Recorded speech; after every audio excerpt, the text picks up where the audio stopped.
Welcome. You're listening to another Nightlight audio session. Come and sit with me for a minute and let me tell you a story. This is The Battle of the Third Cousins by Frank R Stockton. There were never many persons who could correctly bound the autocracy of Machado. The reason for this was that the boundary line was not stationary. Whenever the autocrat felt in need of money, he sent out his tax gatherers far and wide, and people who up until that time had no idea of such a thing suddenly found that they lived in the territory of Machado. But when times were ordinarily prosperous with him, and the people in the outlying districts needed protection or public works, the dominion of the autocrat became very much contracted. In the course of time, the autocrat of Machado fell into bad health and sent for his doctor. That learned man prescribed some medicine for him, and as this did him no good, he ordered another kind. He continued this method of treatment until the autocrat had swallowed the contents of at least 15 vials and flasks, some large and some small. As none of these were of the slightest benefit, the learned doctor produced another kind of medicine, which he highly extolled. "Take a dose of this twice a day," said he, "and soon you will find—" "A new medicine?" interrupted the autocrat in disgust. "I will have none of it. These others were bad enough, and rather than start with a new physic, I'd prefer to die. Take away your bottles, little and big, and send me my secretary." When the officer arrived, the autocrat informed him that he had determined to write his will, and that he should set about it at once. The autocrat of Machado had no son, and his nearest male relatives were a third cousin on his father's side and another third cousin on his mother's side. Of course, these persons were in no wise related to each other, and as they lived in distant countries, he had never seen either of them. He had made up his mind to leave his throne and dominions to one of these persons, but he could not determine which of them should be his heir. "One has as good a right as the other," he said to himself, "and I can't bother my brain settling the matter for them. Let them fight it out, and whoever conquers shall become the autocrat of Machado."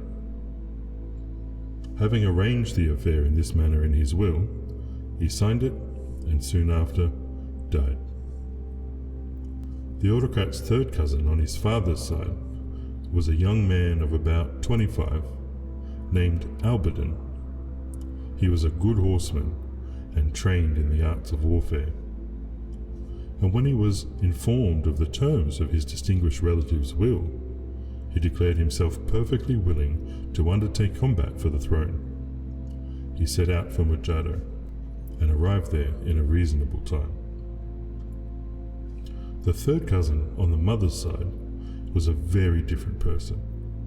He was a boy of about 12 years of age, and his father and mother had died when he was very young, and he had been for nearly all of his life under the charge of an elderly and prudent man who had acted as his guardian and tutor. These two also soon arrived in Machado, the boy Fido being mounted on a little donkey, which was his almost constant companion. As soon as they reached the territory of the late autocrat, old Salim, the tutor, left the boy at an inn, and went forward by himself to take a look at this other third cousin. When he saw Albadin mounted on his fine horse and looking so strong and valiant, his heart was very much disturbed. "I had hoped," he said to himself, "that the other one was also a small boy, but such does not appear to be the case. There is but one way to have a fair fight between these two. They must not now be allowed to see each other. If they can be kept apart until my boy grows up, then he will be able, with the military education that I intend that he shall have, to engage in combat with any man. they must not meet for at least 13 years. Fido will then be 25 and able to do worthy combat. To be sure, I am somewhat old myself, especially to undertake to superintend so long a delay. But I must do my best to keep well and strong, and to attain the greatest possible longevity. Salim had always been in the habit of giving 32 chews to every mouthful of meat, and a proportionate number of chews to other articles of food, and had, so far, been very healthy. But he now determined to increase the number of chews to 36, for it would be highly necessary for him to live until it was time for the battle between the third cousins to take place. Having made up his mind on these points, the old tutor introduced himself to Alberdin and told him that he had come to arrange the terms of the combat. "In the first place," said Alberdin, "I should like to know what sort of person my opponent is." "He is not a cavalryman like you," answered Salim. "He belongs to the heavy infantry." At this, Alberdin looked grave. He knew very well that a stout and resolute man on foot had often the advantage over one who is mounted. He would have preferred meeting a horseman and fighting on equal terms. "Has he had much experience in war?" asked the young man. "It is not long," answered the tutor, "since he was almost constantly in arms, winter and summer." "Well, he must be a practiced warrior," thought Alberdin. "I must put myself in good fighting trim before I meet him." After some further conversation on the subject, the old man advised Alberdin to go camp on a beautiful plain not far from the base of a low line of mountains. "Your opponent," said he, "will entrench himself in the valley on the other side, and with the mountains between you, neither of you need fear a surprise, and when both are ready, a place for the meeting can be appointed." "Now then," said Salim to himself when this had been settled, "if I can keep them apart for 13 years, all may be well." As soon as possible, Alberdin pitched a tent upon the appointed spot, and began to take daily warlike exercises in the plain, endeavouring in every way to put himself and his horse into proper condition for the combat. On the other side of the mountain, old Salim entrenched himself in the boy Fido. He carefully studied several books on military engineering, and caused a fortified camp to be constructed on the most approved principles. It was surrounded by high ramparts, and the outside was a moat filled with water.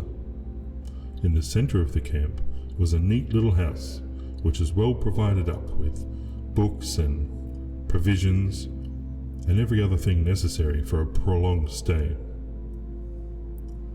When the drawbridge was up, it would be impossible for Alberdin to get inside the camp, and moreover, the ramparts were so high that he could not look over them to see what sort of antagonist he was to have. Old Salim did not tell the boy why he had brought him here to live. It would be better to wait until he was older before informing him of the battle which had been decreed. He told Fido that it was necessary for him to have a military education, which could very well be obtained in a place like this.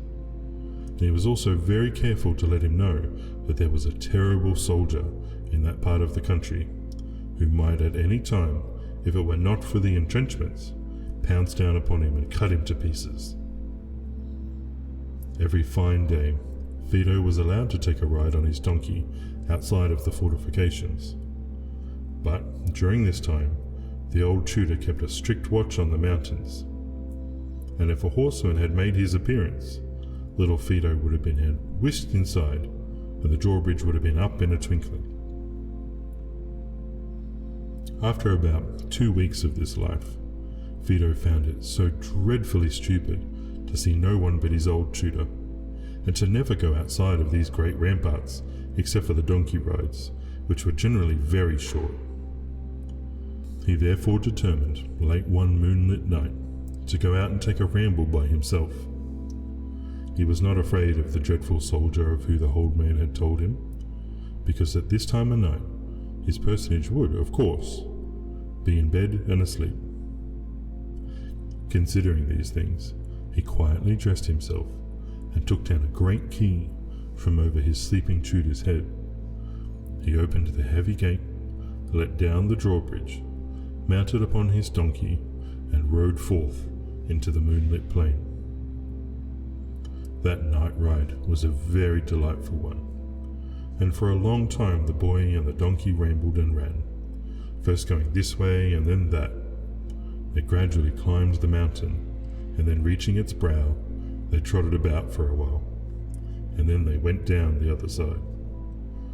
The boy had been so twisted and turned in his course that he did not notice that he was not descending toward his camp, and the donkey, whose instinct had told it that it was not going the right way, was also told by its instinct that it did not wish to go the right way, and that the entrenchments offered no temptation to return.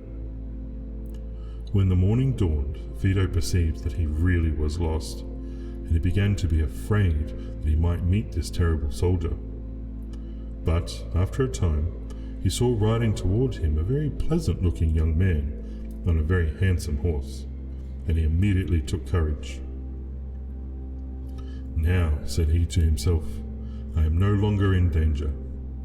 If that horrible cutthroat should appear, this good gentleman will protect me." Albertin had not seen anyone for such a long time that he was very glad to meet with so nice a little boy. When Fido told him that he was lost, he invited him to come with him to his tent nearby and to have breakfast with him. While they were eating their meal, Albertin asked the boy if in the course of his rambles he had met with a heavy infantry soldier, probably armed to the teeth and very large and strong. "Oh, I've heard of that dreadful man," cried Fido, "and I am very glad that I did not meet him. If he comes here, I hope you will protect me from him."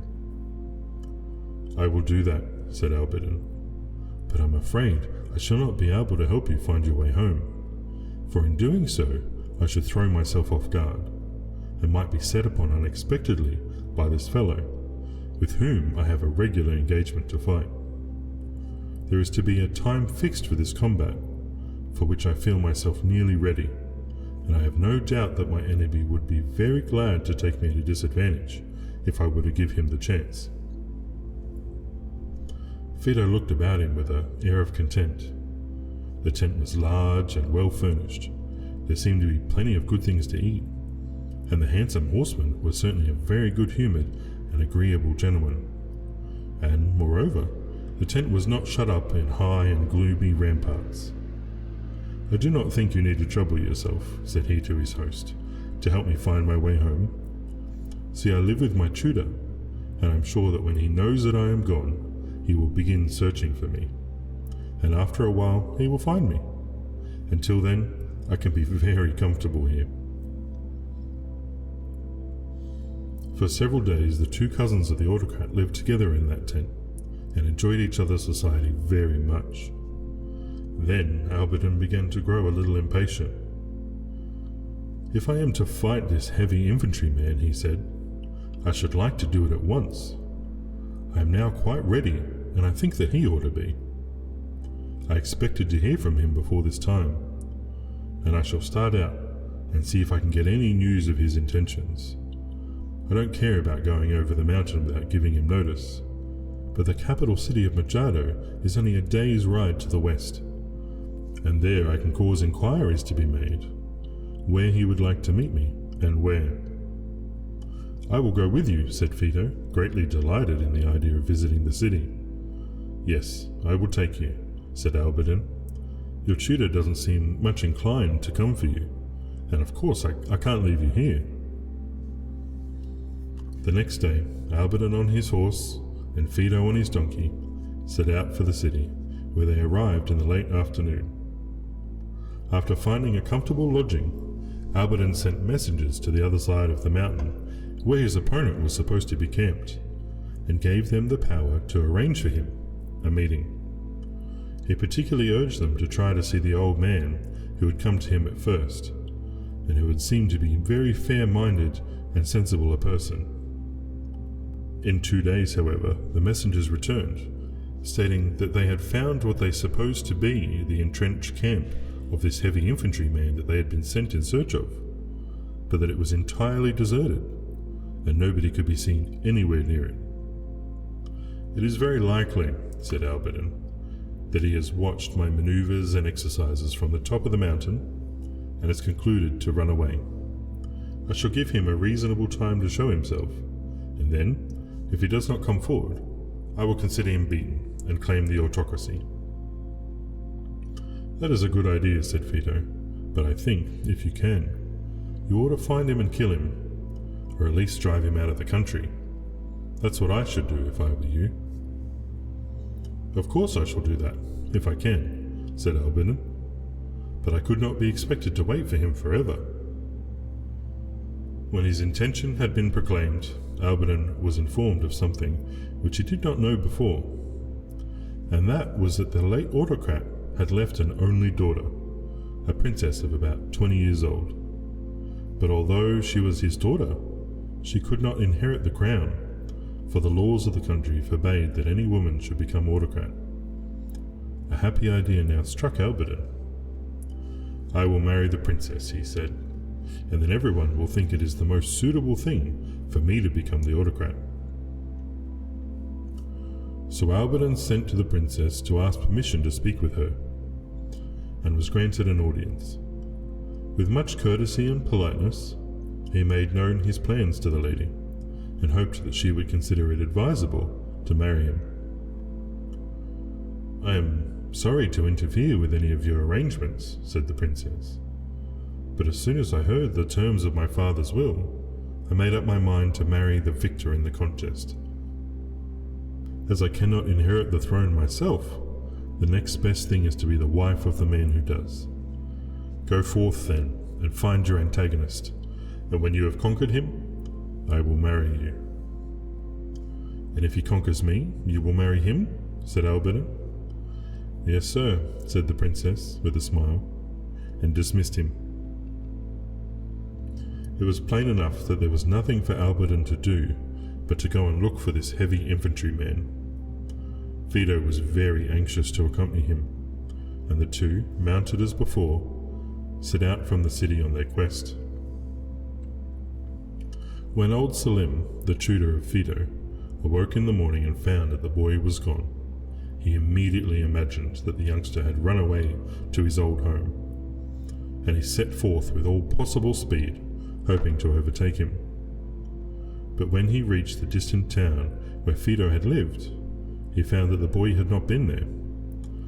After taking some needful rest, he retraced his steps, crossed the mountains, and made his way towards the capital city, hoping to find news of him there. It was necessary for him to be very careful in his inquiries, for he wished no one to find out that the little boy that he was looking for was the third cousin of the late autocrat on the mother's side.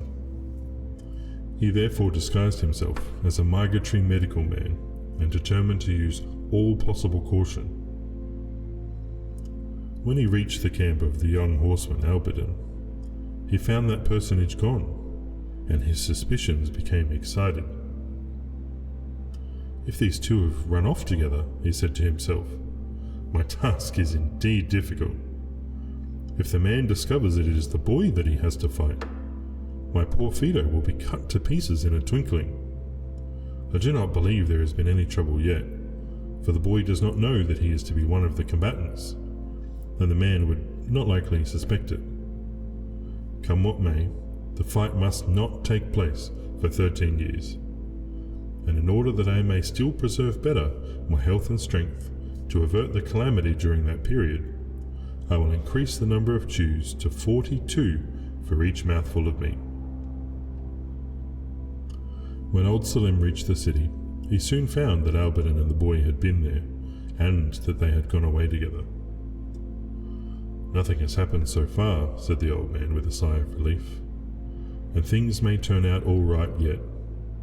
I'll follow them, but I must first find out what this cavalryman had to say to the princess, for he had been told of the interview at the palace." It was not long before the migratory medical mail was brought to the princess.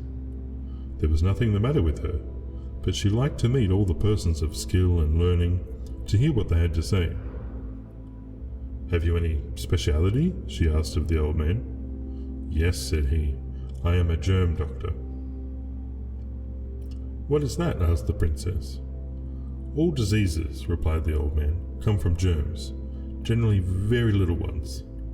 My business is to discover these and find out all about them." "Then I suppose," said the princess, "you know how to cure diseases." "You must not expect too much," answered the old man. "It ought to be a great satisfaction to us to know what sort of germ is at the bottom of our woes." "I am very well myself," said the princess, "and, so far as I know, none of my household are troubled by germs. But there is something the matter with my mind, which I wish you could relieve." She then told the old man how she had determined to marry the victor in the contest for her father's throne. And now she had seen one of the claimants, whom she considered to be a very agreeable and deserving young man, while the other, she had heard, was a great, strong foot soldier who was probably very disagreeable and even horrid. If this one should prove the conqueror, she did not know what she would do. "You see, I am in a great deal of trouble," said she. "Can you do anything to help me?" The pretending migratory medical man looked at her attentively for a few moments, and then he said, "The reason why you intend to marry the victor in the coming contest is that you wish to remain here in your father's palace and to continue to enjoy the comforts and advantages to which you have become accustomed." "Yes," said the princess, "that is it." "Well, having discovered the germ of your disorder," said the old man, "the great point is gained. I will see what I can do." And with a respectful bow, he left her presence. "Well," said old Selim to himself as he went away, "she can never marry my boy, for that is certainly out of the question. But now that I have found her motive, I think I can arrange matters satisfactorily, so far as she is concerned. But to settle the affair between the young man and Fido is immensely more difficult. The first thing is to find them." Having learned the way that they had gone, the old tutor travelled diligently, and in 2 days he came up with Albertin and Fido. When he first caught sight of them, he was very much surprised to see that they were resting upon the ground quite a long distance apart, with a little stream between them. Noticing that Albertin's back was turned towards him, he threw off his disguise and hastened to Fido. The boy received him with the greatest delight, and after many embraces they sat down to talk. Fido told the old man all that had happened, and finished by relating that, as they had that day stopped by this stream to rest, Albertin had taken it in his head to inquire into the parentage of his young companion. And after many questions about his family, it had been made clear to both of them that they were the 2 third cousins who were to fight for the autocracy of Machado. "He is very angry," said the boy, "at the tricks that you have played upon him, and went off and left me. Is it true that I am to fight him? I do not want to do it, for I like him very much." "It will be a long time before you are old enough to fight," said Selim, "so we need not consider that. You stay here, and I'll go over and talk to him." Selim then crossed the stream and approached Albertin. When the young man saw him and recognized him as the person who had arranged the 2 encampments, he turned upon him with a fury. "Wretched old man, who came to me as the emissary of my antagonist, you are but the tutor of that boy. If I had known the truth at first, I would have met him instantly, and would have conquered him without even hurting a hair on his head, and carrying him bound to the capital city, I would have claimed the autocracy, and would now have been sitting upon the throne. Instead of that, look at the delay and annoyance to which I have been subjected. I have also taken such a fancy to the boy that rather than hurt him or injure his prospects, I would willingly resign my pretensions to the throne and go back contentedly to my own city. but this cannot now be done. I have fallen in love with the daughter of the late autocrat, and she will marry no one but the victorious claimant. Behold to what a condition you have brought me." The old man regarded him with attention. "I wish very much," said he, "to defer the settlement of this matter for 13 years. Are you willing to wait this long?" "No, I am not," said Alberton. "Very well then," said the old man.